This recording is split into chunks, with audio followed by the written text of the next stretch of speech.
Okay, this is the intro table part 3. I didn't get quite finished with that table. Again, to do a page border, you've got to go into the layout and go into page setup. If you use this drop down box, maybe, and go to layout, again we're under the page setup for a page border, and go to borders. Right now I have selected the top and the bottom.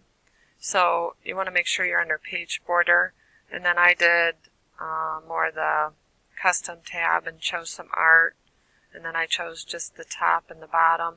You could choose whichever way you want to border. If you only want a border on the bottom of something, I just chose this kind of art. You can choose a lot of different types of borders and colors and all of that, and then just click OK.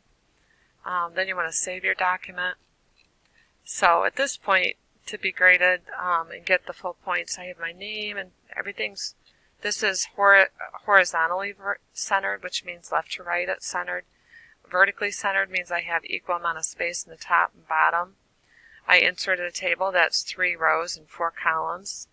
I made the border on the table invisible. I added 4 pictures and edited them, like using some of the picture tools as far as design, color, some corrections. I have a link to my email. I have a link to a video. I have a couple paragraphs down here. If you ever see anything red, use your spell check.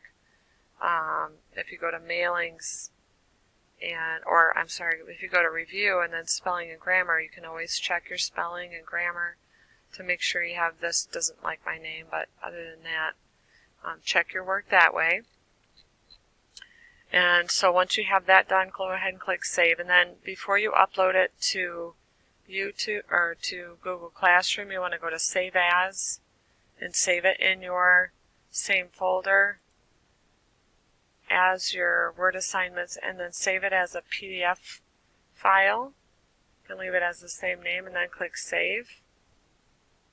And I've already saved one, so it's asking me if I want to replace it. I'm going to go ahead and say yes. Now, so I'm going to save it over that.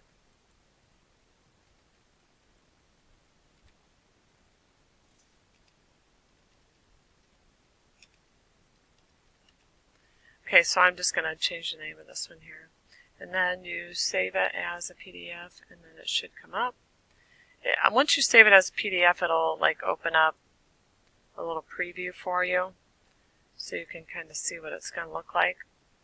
And then go ahead and go into Google Classroom and upload it under Intro Table. And that's it.